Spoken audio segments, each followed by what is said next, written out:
안녕하세요. 브라스코의 루카 부장입니다. 자, 오늘 다루게 될 내용은 바로 이제 많은 아이 엄마들이 관심 있어 하는 그 거실에다가 놓는 식탁, 즉, 북카페에 대해서 조금 말씀을 드리고 싶어요.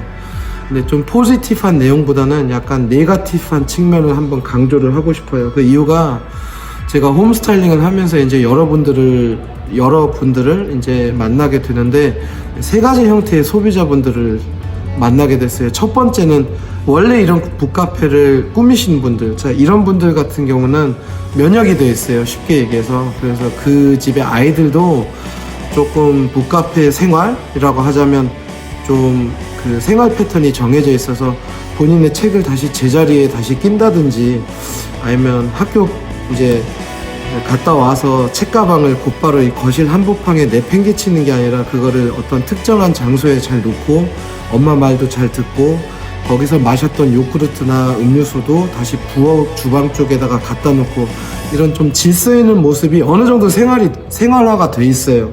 자, 이럴 경우에는 사실은 저 같은 경우도 뭐 식탁을 구매하려고 이제 바꾸려고 스타일링을 신청하신 분들한테는 기꺼이 괜찮은 생각이라고 하면서 이제 제가 그 나름대로 홈스타일링을 해드리는데 이제 두 번째 케이스부터 조금 문제가 발생해요. 자, 두 번째 케이스는 뭐냐면 그렇게 살고 계신 분들의 집을 내 방에서 방문을 해서 나도 다음 이사 갈 때는 다음에 가구를 바꿀 때는 이렇게 한번 살아보고 싶다. 자, 이럴 경우에는 조금 생각을 해보셔야 돼요. 치워져 있는 집을 방문한 경우가 많거든요.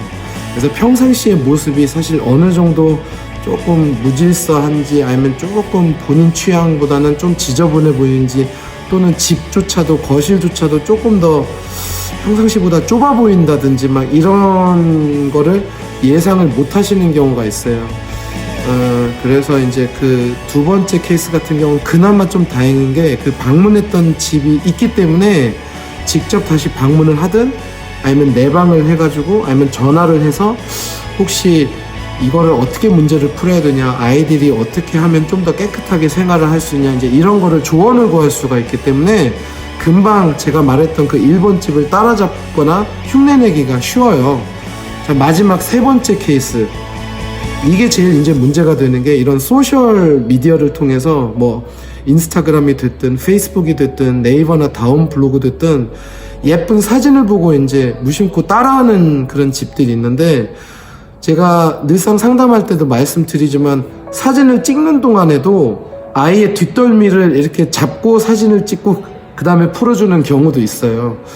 그러니까 그만큼 치워져 있는 상태의 최고의 사진을 위해서 이제 시행착오를 겪고 실제적으로는 그 집에 살아보면 알집 매트도 깔릴 수도 있고 아이들이 막 3, 4살, 5살 정도 되는 경우에는 굉장히 관리가 안 되는 경우가 있기 때문에 그 아이들 나이에 맞춰서 한번 잘 어떤 관리와 어떤 멋이 사실 공존해야 좀 생활의 질이 올라간다고 생각을 하는 사람이기 때문에 그런 거를 잘 염두에 두시고 집을 꾸며주시면 감사하겠습니다. 네, 감사드립니다.